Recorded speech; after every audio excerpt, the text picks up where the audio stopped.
जय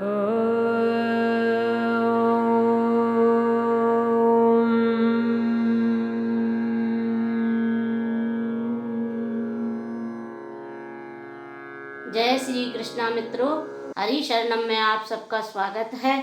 आज हम और आप सभी मिलकर पुरुषोत्तम मास में पहले आने वाली कमला एकादशी की कथा का श्रवण करेंगे। राजा युधिष्ठिर ने पूछा, भगवान, अब मैं श्री विष्णु के व्रतों में उत्तम व्रत का, जो सब पापों को हरने वाला तथा व्रती मनुष्यों को मनोवांछित फल देने वाला हो, उसका श्रवण करना चाहता हूँ। जनार्दन, पुरुषोत्तम मास की एकादशी की कथा कहिए, उसका क्या फल है और उसमें किस देवता का पूजन किया जाता है। प्रभु, किस दान का क्या पुण्य है, मनुष्यों को क्या करना चाहिए, उस समय कैसे स्नान किया जाता है, किस मंत्र का जप होता है, कैसी पूजा विधि बताई गई है। पुरुषोत्तम मास में किस अन्न का भोजन उत्तम है। भगवान श्री कृष्ण बोले, राजेंद्र, अधिक मास आने पर जो एकादशी होती है वह कमला नाम से प्रसिद्ध है। वह तिथियों में उत्तम तिथि है। उसके व्रत के प्रभाव से लक्ष्मी अनुकूल होती हैं। उस दिन ब्रह्म मुहूर्त में उठकर भगवान पुरुषोत्तम का स्मरण करें और विधि पूर्वक स्नान करके व्रती पुरुष व्रत का नियम ग्रहण करें। घर पर जप करने का 1 गुना, नदी के तट पर दूना, गौशाला में सहस्त्र गुना, अग्निहोत्र गृह में 1000 गुना, शिव के क्षेत्रों में, तीर्थों में, देवताओं के निकट तथा तुलसी के समीप 1,00,000 गुना और भगवान विष्णु के निकट अनंत गुना फल होता है।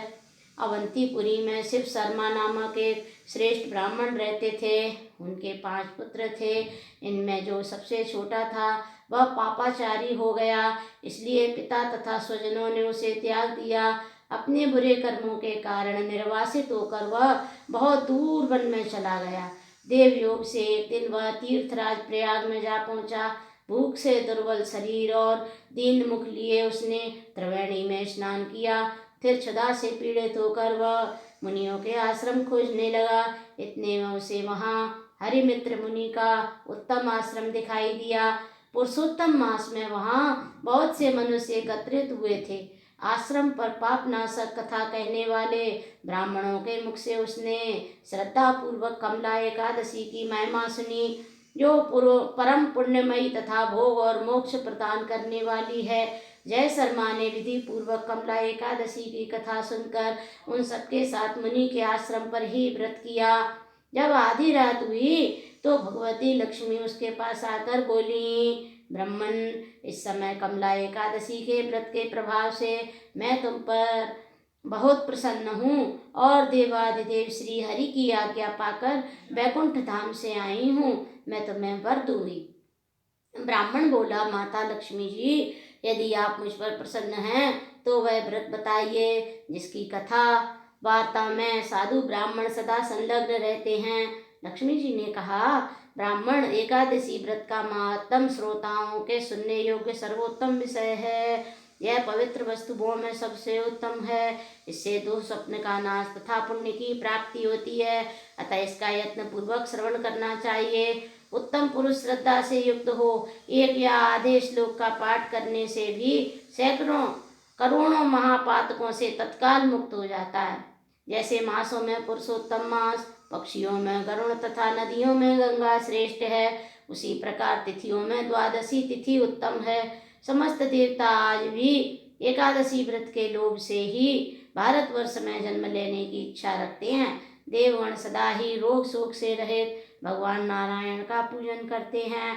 जो लोग मेरे प्रभु भगवान नारायण के नाम का सदा भक्ति पूर्वक जप करते हैं, उनकी ब्रह्मा आदि देवता सर्वदा पूजा करते हैं।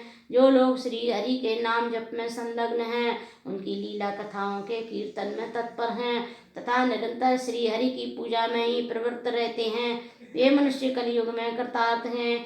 यदि दिन में एकादशी और द्वादशी हो तथा रात्रि बीतते बीतते त्रयोदशी आ जाए तो उस त्रयोदशी के पारण में 100 यज्ञों का फल प्राप्त होता है। व्रत करने वाला पुरुष चक्र सुदर्शनधारी देवादिदेव श्री विष्णु के समक्ष निम्नांकित मंत्र का उच्चारण करके भक्ति भाव से संतुष्ट चित्त होकर उपवास करे।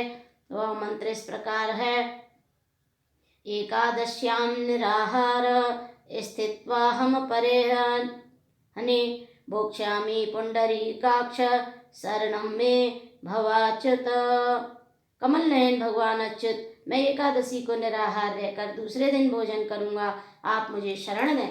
तत्पश्चात व्रत करने वाला मनुष्य मन और इंद्रियों को वश में करके गीत वाद्य नृत्य और पुराण पाठ आदि के द्वारा रात्रि में भगवान के समक्ष जागरण करें।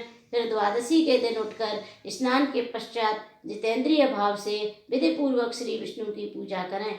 एकादशी को पंचामृत से जनार्दन को नहलाकर द्वादशी को केवल दूध में स्नान कराने से श्री हरि का सायुज्य प्राप्त होता है। पूजा करके भगवान से इस प्रकार प्रार्थना करें। अज्ञानतिमिरान्धस्य व्रतेनानेन केशव प्रसीद सुमुखो भूत्वा ज्ञानदृष्टिप्रदो भव।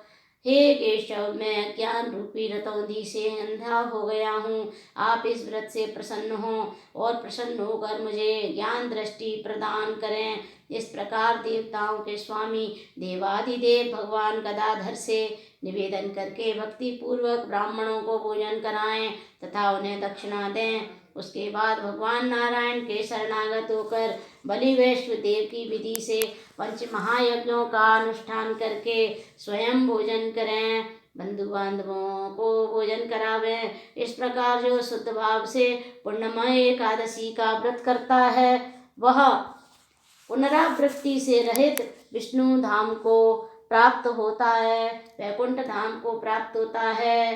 बोलो जय श्री कृष्णा।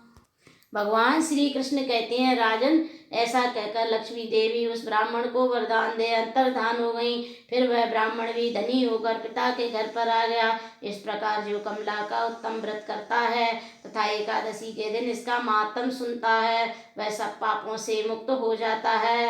अतः हम सबको इस एकादशी का व्रत करना चाहिए। व्रत ना कर सकें तो इसके कथा को अवश्य सुनना चाहिए। जय श्री कृष्णा।